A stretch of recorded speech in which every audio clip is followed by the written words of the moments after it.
in a small adobe house on the outskirts of Puebla, where sunrises smelled of freshly baked bread and cinnamon coffee, lived Alex Vance and Clara Hayes. They didn't have much, just an old motorcycle, a shared bed, and many dreams stitched together through nights of talk and hope. But they had the most important thing: each other. Alex was a self-taught programmer, one of those who learn by watching videos on a borrowed cell phone and taking apart old computers bought at the market. Clara, for her part, worked as an assistant in a family bakery and secretly dreamed of opening her own pastry shop someday. Every day, on her way home from work, covered in flour and sugar, she would find Alex tirelessly typing on his old second-hand laptop. "My love, one day this app is going to change our lives," he would say with a gleam in his eyes, like someone talking about a child yet to be born. Clara would smile, wipe her face with her apron, and always respond with the same tenderness. "I trust you, Alex. All I want is for us to be together, no matter how or where." They had little, but they lived in a bubble made of true love and mutual support. On Sunday afternoons, they would go to the Central Park, share a corn on the cob with chili, and talk about the future. Children, a house with a garden, travel, all watered with that naive optimism that only those who have been hungry and still believe can maintain. One night, when the power went out in the neighborhood and silence swallowed the street, Alex looked at Clara in the candlelight and said with a choked voice, "If I ever become rich, I promise I'll never stop being the man I am now. I swear it on all that is sacred." She looked at him with sweetness, but also with a shadow of doubt in her eyes. "Don't promise me that. Promise me you'll never stop loving me, even if you have all the money in the world." He kissed her on the forehead, not knowing that years later he would break that promise with the weight of his own ego. Clara believed in love as one believes in the sunlight, unconditionally. Alex, although he loved her deeply, carried within him a silent fear of failure, of not being enough. That's why, when an opportunity finally arose, he grabbed it with the desperation of someone who has been hungry for years. One afternoon, a foreign investor saw potential in his inventory management application and offered him a fortune to buy it. Alex, without thinking twice, accepted. He came home with his eyes wide, breathing like someone who had just run a marathon. "Clara, we won the lottery! We're going to be rich!" She hugged him tightly, but inside, a tiny pang of fear began to grow. Alex's gaze was no longer the same. It was as if he had stopped seeing her and started looking through her. And that's how it all began, with a pure love, sweet promises, and a destiny about to be challenged by vanity and time.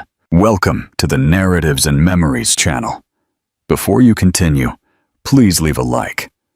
This helps YouTube understand that our content is valuable and will show it to more people. The price of success the day Alex signed the sales contract. It wasn't raining, but the sky was covered in low clouds, as if even the universe was holding its breath.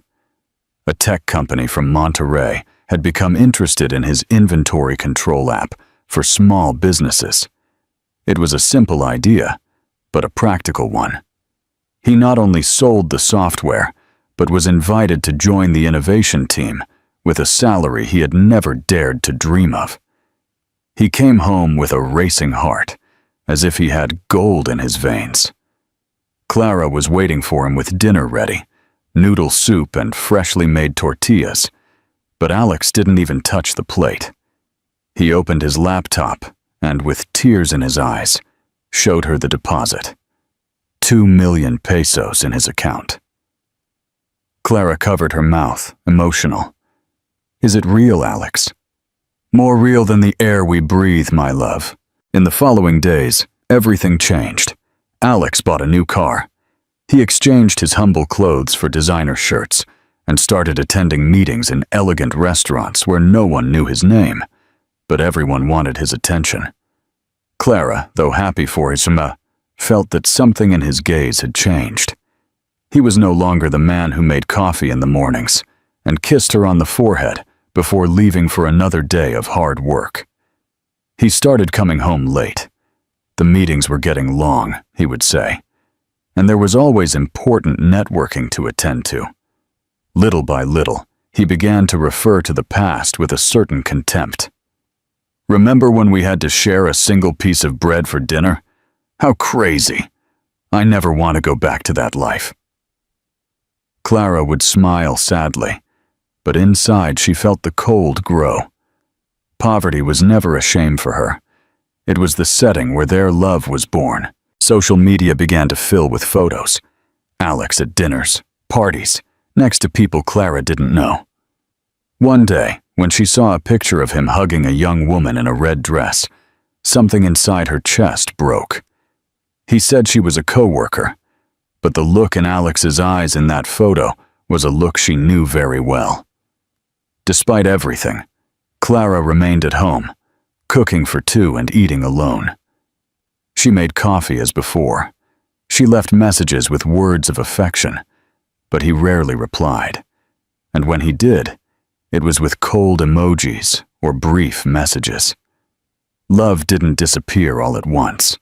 It unraveled like ink in the rain. One night, Alex came home with a different perfume and a new watch.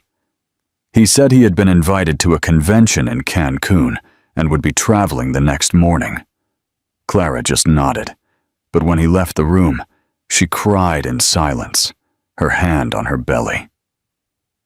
That morning, she had discovered she was pregnant, but decided not to tell him. Not at that moment. Alex was far away, not in body, but in spirit. And she, like every strong woman who loves too much, decided to protect him from himself until he was ready, if he ever would be. The miracle of fortune began to reveal itself as a curse disguised as an opportunity. The man who swore he would never change was now just an elegant shadow of the love she had known. Camilla Stone arrived like an elegant storm, one of those that don't make noise at first, but sweep everything away in their path. Young, with a charming smile and a look that mixed ambition with calculated sweetness, she appeared on the marketing team of the company, where Alex was now the head of innovation. She was barely 26, spoke 3 languages, wore high heels and expensive perfume, and knew exactly how to make an impression and get into the right circles. Alex, accustomed to Clara's contained tenderness, was attracted to the vibrant energy and explicit admiration that Camilla offered him. She would publicly praise him in meetings, laugh loudly at his jokes, touch his arm when she spoke, and little by little, she infiltrated what was left of his heart. The most dangerous thing was that she made him feel young, desired, and powerful. "You're brilliant, Alex. I've never met anyone so authentic and successful at the same time." Those words, said with narrowed eyes and a light touch on his shoulder, were enough for him to begin to see Clara as part of an old chapter of his life. Clara, for her part, felt the absence grow bigger. Alex no longer called to ask how her day was, no longer commented on her plans, and every time she tried to talk, he would get irritated or say he was exhausted. "I don't have the mental energy for that now, Clara. Work is killing me." But Clara knew. Every woman feels when she is being replaced, even before the betrayal is concrete. It's like a sixth sense that activates in the silence. One night, when she tried to surprise him at the office with a homemade dessert, she saw Alex in the parking lot with Camilla. He wasn't kissing her, he wasn't touching her, but the way he looked at her, the sparkle in his eyes, the easy laugh, all of it was too familiar. Clara was paralyzed. She went home in silence, put the dessert in the refrigerator, and spent the night awake with her hand on her belly, caressing the life growing inside her. The next day, Alex came home late again. He had a feigned weariness on his face and the scent of another perfume on his body. Clara said nothing. She just watched him, like someone watching the last scene of a movie that was once beautiful. Camila was everything Alex now wanted to be. She moved naturally at social events. She talked to investors, new influencers, and was adored by his new millionaire friends. In a short time, they started traveling together to corporate events and taking photos that became Alex's new calling card on his social media. Clara's name was no longer mentioned. The house, which had once been full of dreams, had become just a place where he left his car, and yet, she waited for him. Not out of dependence, but because, though hurt, she still believed that the man she had fallen in love with was perhaps lost, not dead. But Alex was no longer the same, and even though Camila had not yet destroyed everything, she had already opened the door for him to choose to walk out. What do you think Clara should do? Should she tell Alex about the baby, or is it too late? Comment your thoughts below. The unspoken goodbye that morning started like any other. Clara was making coffee, while the aroma of freshly baked sweet bread spread through the house.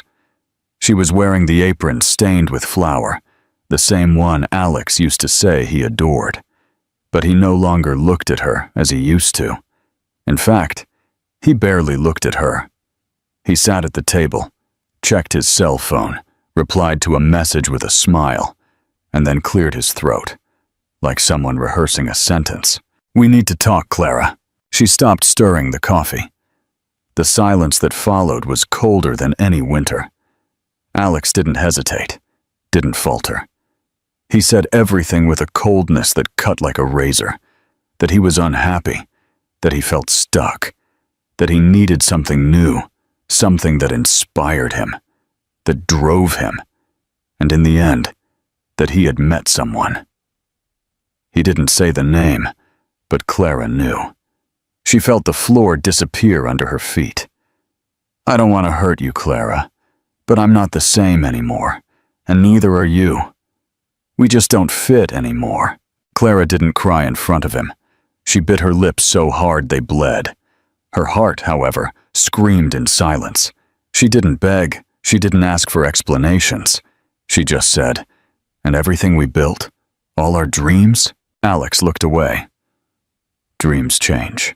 He left the house that same day. He took some clothes and left behind everything they had built together. Clara closed the door with trembling hands. She could barely breathe. She fell to the kitchen floor and cried in the fetal position, hugging her belly as if she could protect not only the baby, but what was left of herself. Hours later, with a swollen face and trembling hands, she took out the pregnancy test she had hidden in a drawer. She looked at the positive line and whispered, "I swear to you that you will never lack love, my child, even if your father is no longer here." In the following days, Clara disappeared from social media. She stopped answering calls and quit her job at the bakery.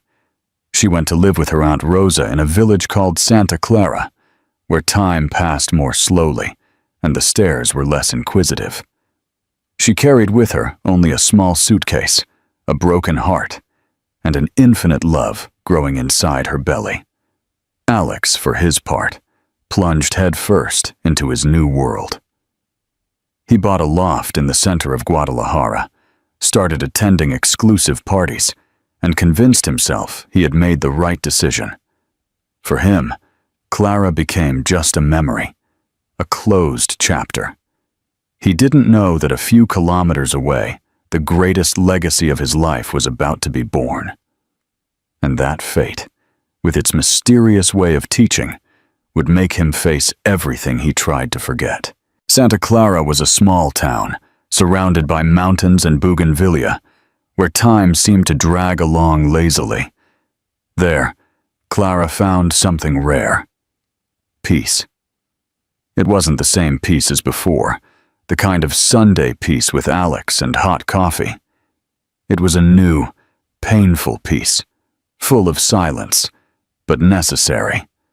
Aunt Rosa, A strong woman with a huge heart welcomed her without asking questions. She just opened her arms and said, "Here, you will always have a roof over your head, and someone who will listen to you." The first few months were difficult. The nausea, the nostalgia, the memories that came like ghosts when she went to bed. Clara spent nights staring at the ceiling, feeling Leo kick inside her, and wondering if she would ever be able to laugh again. But even though she was hurt, she never thought of giving up. She started sewing baby clothes and selling them at the local market. Every garment she embroidered carried a tear and a wish that her son would be happy, even if he didn't have a father. When Leo was born on a rainy morning, Clara felt that something in her chest reignited. He was a spitting image of Alex. The eyes, the nose, even the way he frowned when he cried. And yet, she loved him with everything she had. "I'm going to give you what you will never lack: love, respect, and truth." Aunt Rosa helped where she could, but Clara insisted on doing everything herself. She would get up early. She would prepare the gruel, clean the house, sell at the market, and still find time to tell little Leo stories before bed. It was a heavy routine, but full of tenderness. Leo grew up surrounded by affection, without knowing he was missing something or someone. Clara never mentioned Alex. When people asked about the boy's father, she would just smile and say, "He left, but it doesn't matter, because he has a whole family here that adores him." As the years passed, Leo became a sweet, curious child, full of questions. He was 3 years old when he started asking, "Mommy, why don't I have a daddy like the other kids?" Clara would swallow hard each time, kneel down, look him in the eyes, and reply, "Because you were such a great gift that God gave you only to me." There were days when Clara allowed herself to cry, almost always after Leo was asleep. She would put on an old song on the radio, sit on the porch with a blanket over her shoulders, and let the tears run free. It wasn't sadness for what was lost, but nostalgia for what could have been. Did she still love Alex? Maybe, but she had learned to love herself more, and the son who gave her a reason to live again. Meanwhile, in another corner of the country, Alex continued his life of luxury and appearances. He didn't know about his son. He didn't suspect, but fate, with its relentless precision, was silently preparing the reunion that would change everything. What will Alex's reaction be when he finds out about Leo? Will he try to win Clara back? Tell us your thoughts below. A chance encounter. Alex's loft was modern, full of glass, marble, and magazine furniture. It had a view of the entire city, but inside, it was cold, just like him. At first, he thought that the silence between the walls was a synonym for success. After all, he now had an imported car, expensive watches, and Camila by his side.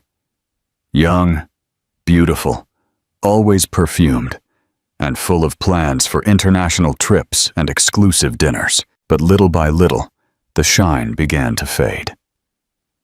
Camila talked more about herself than anything else. She laughed too loudly, took photos of everything, and treated Alex like a shiny trophy. He tried to convince himself that he was happy, that this was freedom, power, and a real life. But at night, lying on the Egyptian cotton mattress, he felt a cold that not even a 1,000 thread count blanket could get rid of. At parties, he would smile for the flashes, but inside, he was absent. He began to notice how superficial the conversations around him were, how empty the compliments sounded, and how everyone seemed more interested in his fortune than in his soul. One night, toasting on a rooftop with French champagne, he looked at the sky and realized that he hadn't heard his own laugh in months. Camila, who at first was charming, now demanded more than she offered. She complained when he wanted to stay home. She scoffed when he mentioned the past, and she even began to get annoyed when he was silent. "Why are you so quiet lately?" You used to be more fun."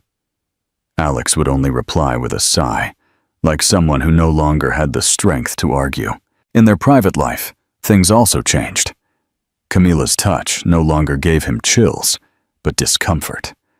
He began to avoid long kisses, substituting caresses with distractions on his phone.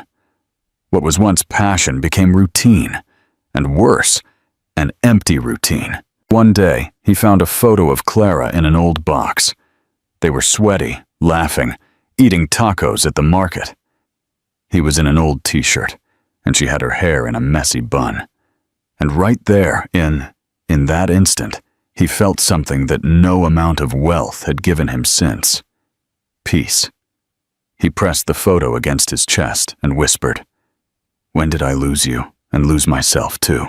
He started to wonder how Clara was doing, if she still lived in the same house, if she had already moved on, if she remembered him with affection or with resentment. He never had the courage to look for her.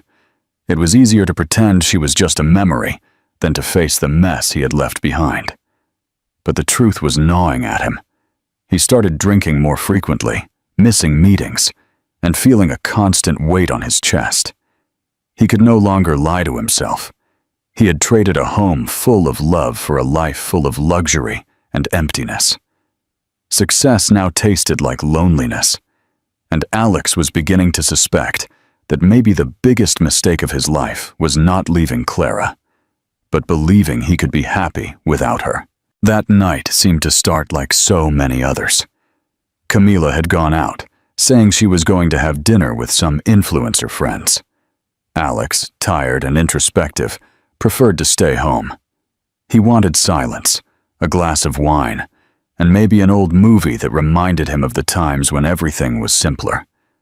But something about that night was different. A subtle unease was growing in his chest like a premonition. Hours later, unable to sleep, Alex opened Instagram.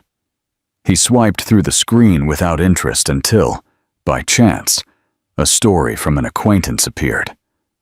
A party in a luxury hotel with loud music, colored lights, and people dancing around a lighted pool. He almost skipped past it until he saw Camila. She wasn't with friends. She was sitting on a businessman from Medellin's lap, laughing with her head resting on his shoulder, just as she used to do with Alex at the beginning. The world spun. For a moment, Alex thought it might be an edited picture, a coincidence. But the details were unmistakable. The red dress, the necklace he had given her himself, the way she was throwing her hair back. It was her, and she looked happy. Without him. The next day, Camila came home as if nothing had happened. When Alex confronted her, she didn't even try to deny it. "And what did you expect? You're not the fun man you used to be. You're always quiet. Sad. I'm not your babysitter, Alex." He remained silent. He didn't shout. He didn't cry. It was like a knockout punch, with his eyes full of tears and his soul in pieces. In the following days, everything fell apart. The friends disappeared. The invitations to events stopped. No one else called him for collaborations, dinners, or meetings. Those who once flattered him now didn't even reply to his messages. He discovered, at last, what it means to be surrounded by people and to be completely alone. At the company, people called him out for his poor performance. They said he was distracted, unproductive, too emotional. They began to discreetly sideline him from important decisions. Alex watched as everything slipped through his fingers, and he had no strength to stop it. One morning, looking at himself in the mirror, he almost didn't recognize himself. There were wrinkles that weren't there before, deep, dark circles, and an empty look. For the first time in years, he didn't think of Clara as a memory, but as a salvation. He thought of her as someone who remembered a lost home, a lap, a smell of sweet bread that no longer existed. He tried to call her, but her number was out of service. He tried to find her on social media. Nothing. Clara had disappeared from the map, as if the world had protected her from him. And then he understood. He had not only lost the woman who loved him most, he was a truly happy man. All for pride, for vanity, and for believing that love is found at parties and not in shared silence. Alex now knew what it was to hit rock bottom. And down there, where the echo of loneliness hurt more than any scream, only one feeling remained: regret. What will Alex do now that he's hit rock bottom? Is it too late to find Clara? Tell us your thoughts below. The reunion. It was a typical Saturday. Alex had left home with no fixed destination, a cup of coffee in his hand, and an empty heart. He looked at store windows without really seeing anything. Everything seemed dull, without purpose, just like his life at that moment. He stopped in front of a toy store. He didn't know why, but something made him look at the colorful cars and dolls on display. It was then that he heard a child's laugh, one of those laughs that pulls your body by instinct. There, a few feet away, she was. Clara. She was wearing a simple dress, her hair in a messy bun, exactly as he remembered her. Next to her, a boy of about 3 years old was running among the toys, laughing loudly, with eyes shining with excitement. Alex felt the boy's energy, the same brown eyes, the same face shape, even the gesture of raising an eyebrow when he laughed. Alex was paralyzed. The world around him disappeared. It was as if time had stopped just so he could see, once and for all, everything he had lost. Clara, distracted, turned to call the boy. "Leo, not so fast, my love." And for a second, both of them stood motionless, trapped in that instant like photographs of a past that was never completely erased. Alex took a step forward, his eyes full of questions and his hands trembling. "Clara, that child, is he my son?" She looked at him with firmness. There was no anger in her eyes, but no tenderness either. It was a mature look, marked by pain, with a healing wound. "Yes, Alex. His name is Leo. He's 3 years old. And yes, he's your son." The floor opened up beneath him. He felt his stomach churn, his legs give out. He looked at Leo, who was now holding a toy in his hands, and watching the strange man who was looking at his mother with tear-filled eyes. "I didn't know, my God, Clara. Why didn't you tell me?" He tried to get closer, but Clara gently put her hand on his chest, marking an invisible boundary. "Not now. Not in front of him. This isn't a movie scene. This is real life. And you arrived late, Alex." His heart was beating erratically. For the first time, he felt the true weight of what he had done. Success, cars, dinners. Everything lost its meaning in the face of the image of his son, looking at him like a stranger. Alex knew in that instant that his life would never be the same again. That same afternoon, after the devastating encounter at the mall, Alex couldn't simply go home. He stood in the parking lot with trembling hands and a racing heart, looking at the steering wheel as if he expected it to give him answers. The image of the boy running, with the same eyes and the same smile that he once had, wouldn't leave his mind. Hours later, with a face marked by tears and swollen eyes, Alex gathered his courage. He found Clara on a mutual friend's social media and sent her a short, almost pleading message.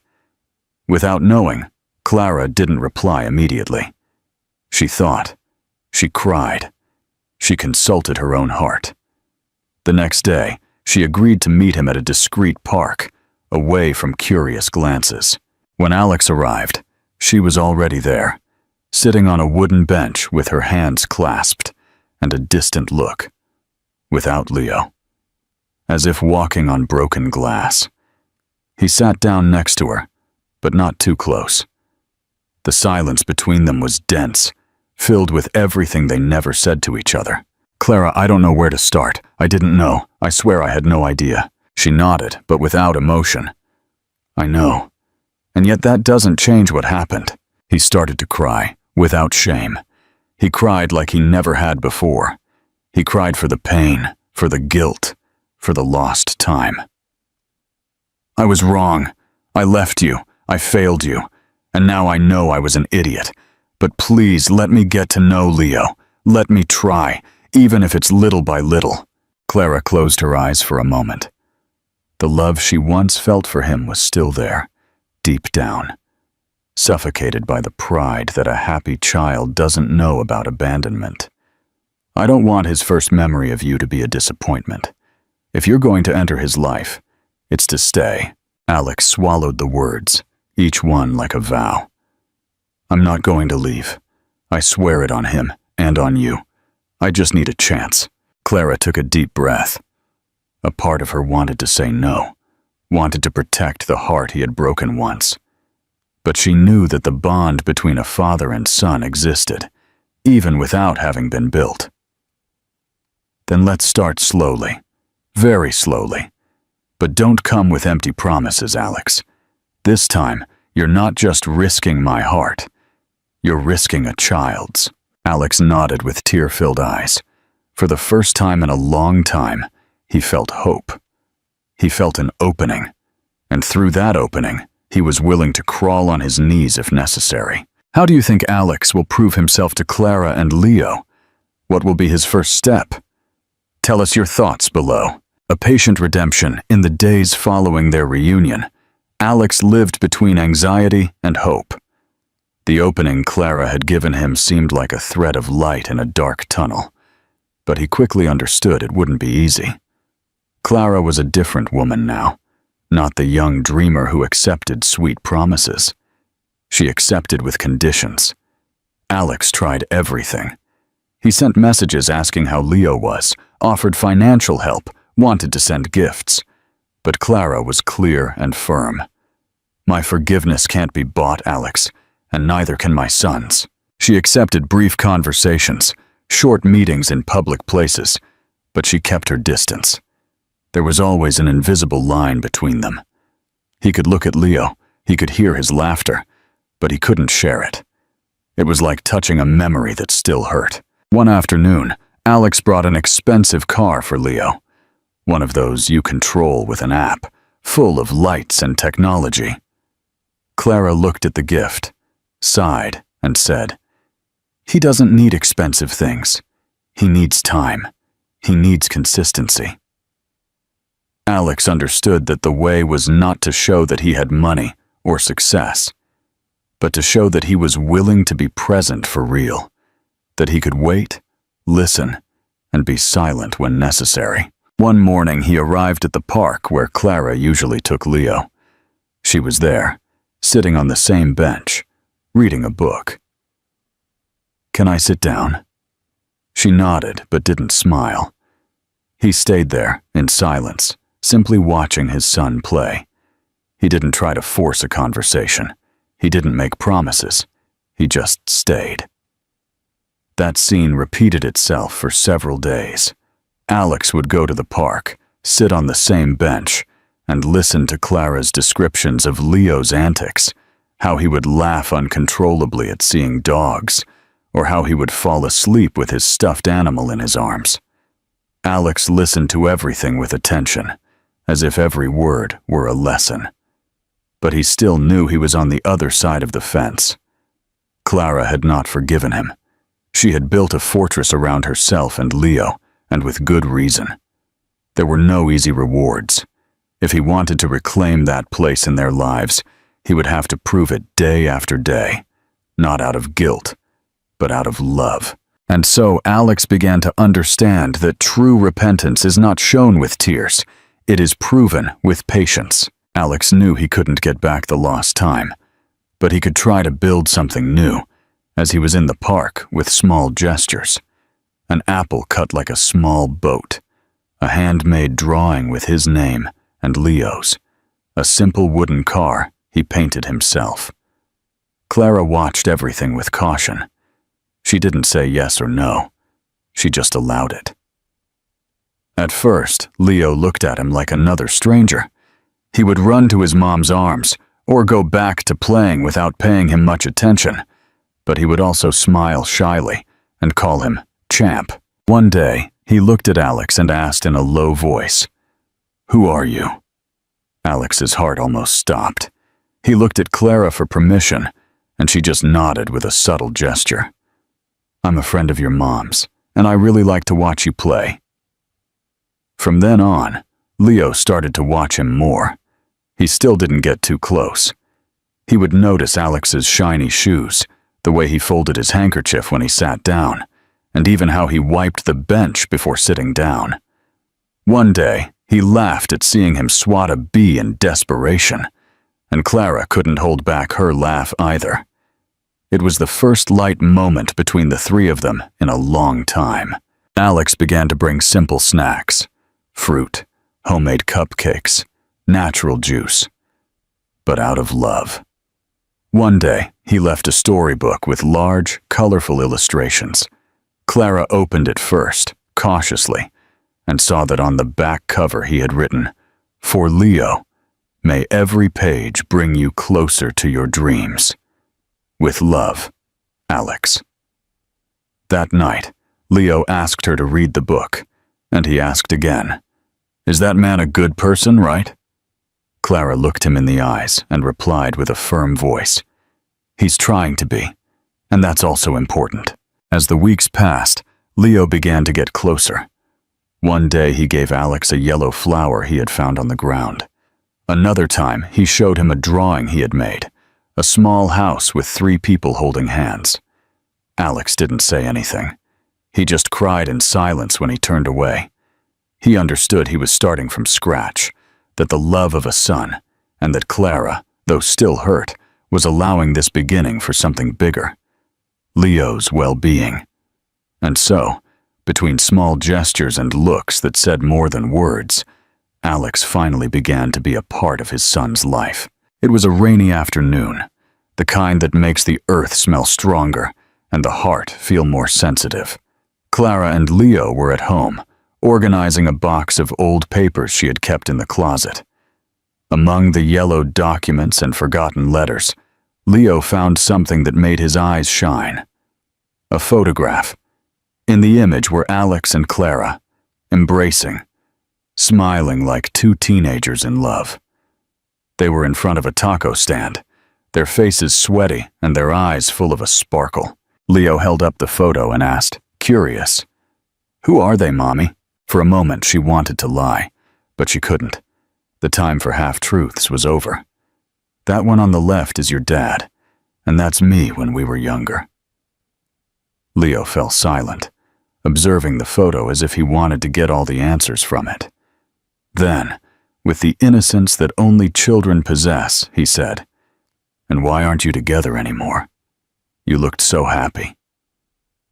The question was a punch to her gut. She looked at her son, gently touched his face, and replied, "Because sometimes adults make mistakes, son. Mistakes that hurt." That night, Clara kept thinking about that photograph. She took it out again after Leo was asleep and looked at it for long minutes. She felt nostalgic, not just for Alex, but for herself. The self who laughed at any silly thing next to the man she loved. The next day, Clara met Alex at the park as usual. He was with Leo, but something about her seemed different, less rigid, more open. "He found a photo of us," she said bluntly. Alex was silent, swallowing hard. "And what did he say?" "He said we looked happy." The words sounded like a string being pulled tight between 2 hearts. Alex looked at his son, playing, and then at her. "I wonder the same thing every day." Clara didn't reply. But in that instant, something changed. A small crack in the wall she had built. It wasn't forgiveness yet, but it was a bridge, fragile, silent, and emotional. Maybe, just maybe, they had a real chance to rebuild. What do you think Clara will do now? Will she forgive him completely? Tell us what you think. A new family. It was a sunny Sunday, with a clear sky and a gentle breeze, the kind of day that seems made for new beginnings. Clara had bought a used bicycle for Leo with training wheels and colorful stickers that he had chosen himself. Alex, upon hearing the news, offered to help. Leo was already starting to grow fond of this man, who, little by little, was no longer a stranger. They arrived at the park early. Leo was wearing a blue helmet and ill-fitting knee pads, nervous and excited. Alex held the bicycle firmly while Clara watched from a distance, her heart divided between caution and hope. Leo ran with the boy, guiding him in his first few pedals. "Don't worry, I won't let go. Not yet." Leo laughed loudly, with fear and joy mixed together. Alex felt his heart vibrate. Each laugh from his son was like a patch in the void he had carried for years. After several tries, Alex gently let go of the bicycle. For a few seconds, Leo pedaled alone. Then he fell softly onto the grass. He looked back, scared, but seeing Alex running toward him, he heard him say, "I'm so proud of you." Alex picked him up and hugged him tightly. For the first time, Leo hugged him back for real. A tight, innocent hug. In that instant, they weren't a man trying to mend the past and a curious child. They were father and son. As simple as that. Clara approached with slow steps, and their eyes met for a few seconds. They said nothing, but it was there, in that silence full of meaning, that Clara understood. Maybe Alex was, at last, becoming the man she always knew he could be. And the bond between father and son, once non-existent, now began to be woven with threads of true love and patience.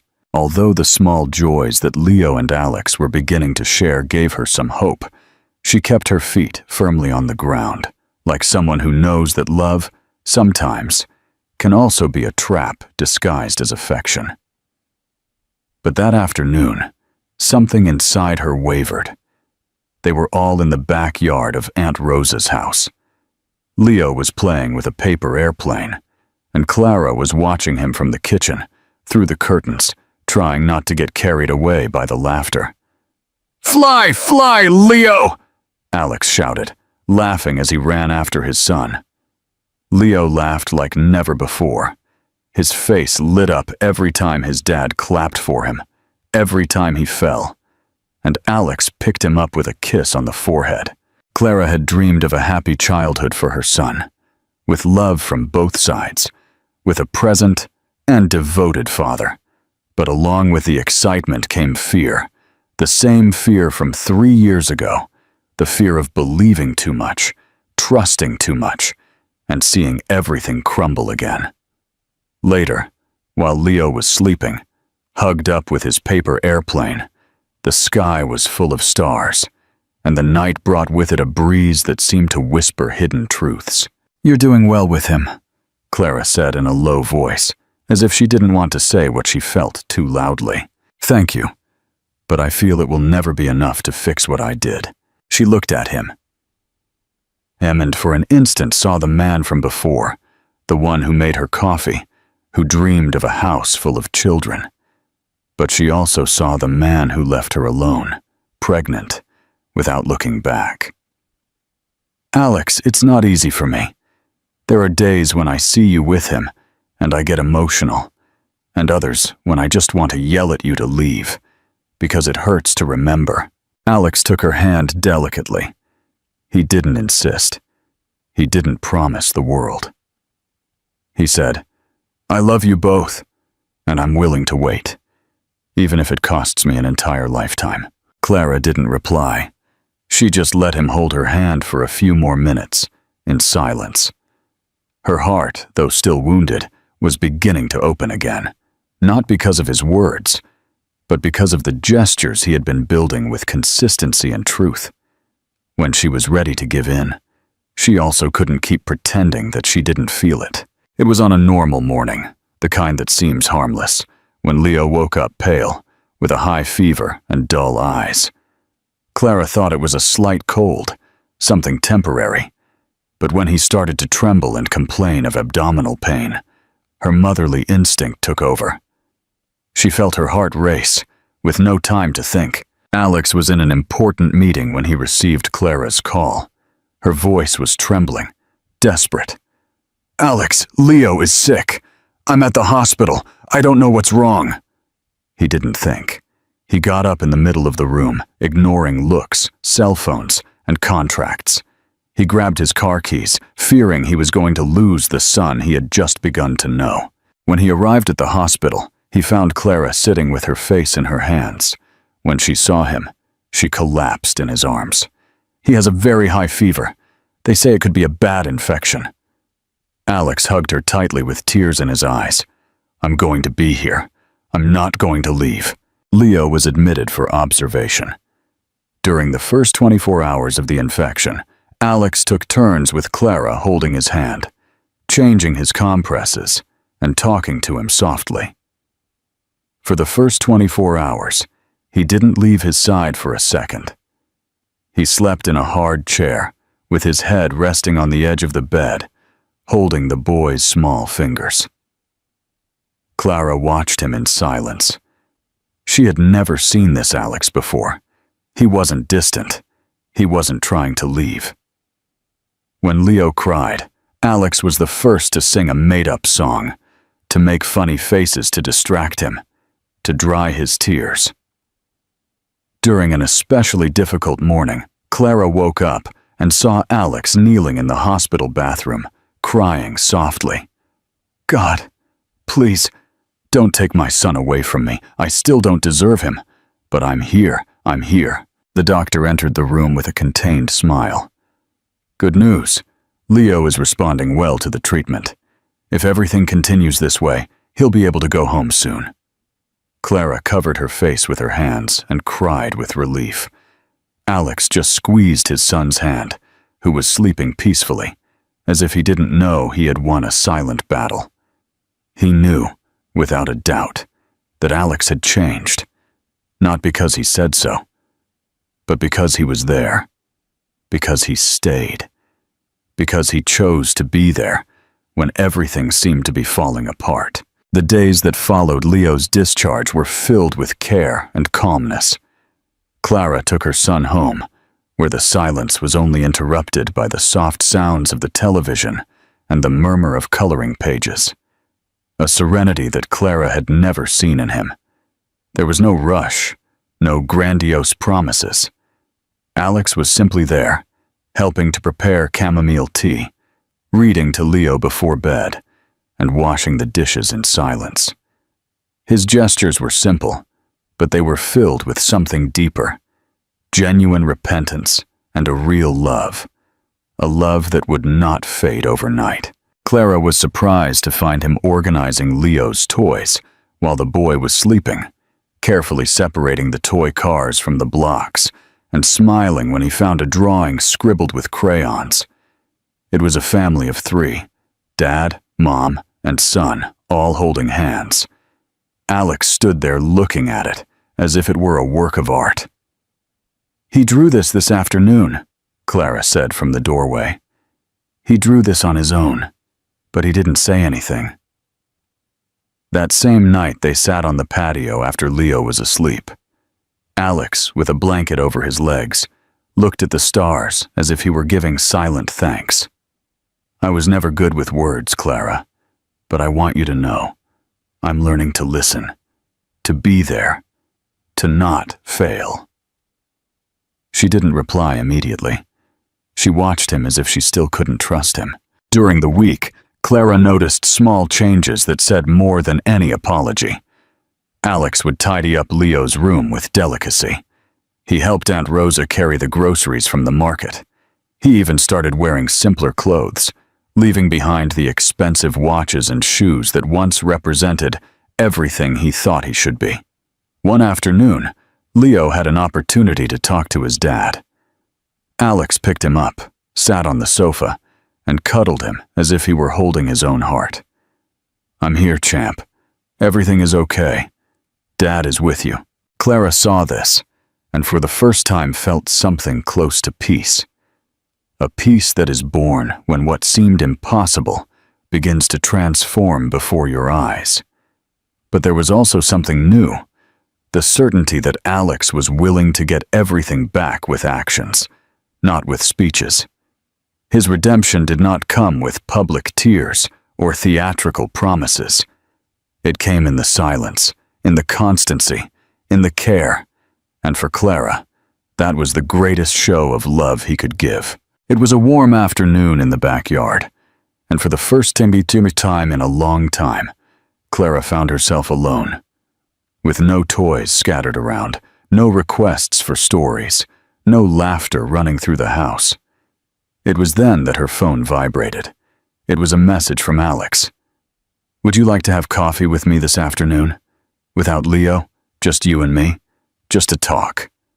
She hesitated. Her heart was beating fast. A coffee, nothing more than that, was like putting her feelings on the table, facing the past head-on. After a few minutes, she replied with a simple, "Yes," and with a heart divided between fear and curiosity, she put on a light blouse, tied her hair back, and went out.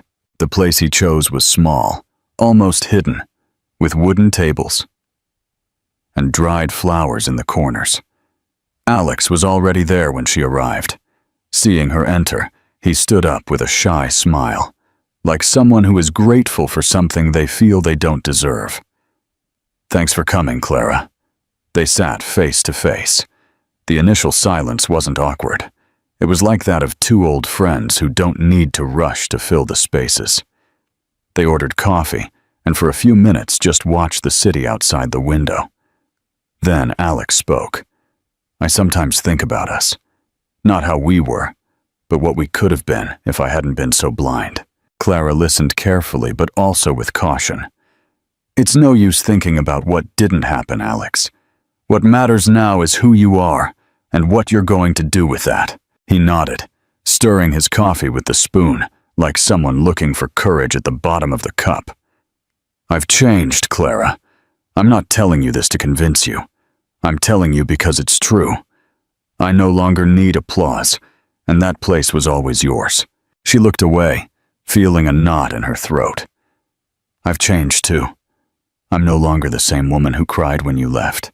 I learned to be a mother alone, to take care of Leo, to expect nothing from anyone.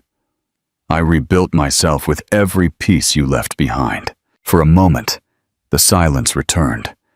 But this time, it was different. It was the silence of two hearts trying to recognize each other, of two paths that were crossing after being lost for a long time. Alex held the cup firmly. "I'm not asking you to get back together. I'm just asking you not to close the door, to let me be near. And if one day your heart comes to believe in us again, I'll be there, waiting for you." Clara didn't reply immediately, but her eyes, moist and tired, revealed something that words still couldn't say. She wanted to believe. She just needed time, and perhaps more coffees like that one. After the coffee with Clara, Alex spent several days reflecting on everything he had heard. Her words resonated like a bell in his conscience. "I rebuilt myself with every piece you left behind." He knew he could never erase what he had done, but there was something he could still do. Not to win Clara back, but to honor the woman she had become, and so many others like her that the world tends to ignore. In silence, he looked for institutions that helped single mothers, women who, like Clara, were raising their children with dignity despite their wounds. He visited shelters, spoke with social workers, and listened to stories of abandonment, courage, and rebirth. It was in one of those shelters, seeing a 19-year-old girl rocking her baby on a worn-out mattress, that Alex knew with certainty he needed to do something real. He sold one of his properties in Guadalajara, the most luxurious one, and donated a large part of the value to 3 different organizations. He asked for confidentiality. He didn't want headlines or applause. He just wanted, in some way, to make a donation to the world he had once helped wound. When Clara found out, it wasn't from him.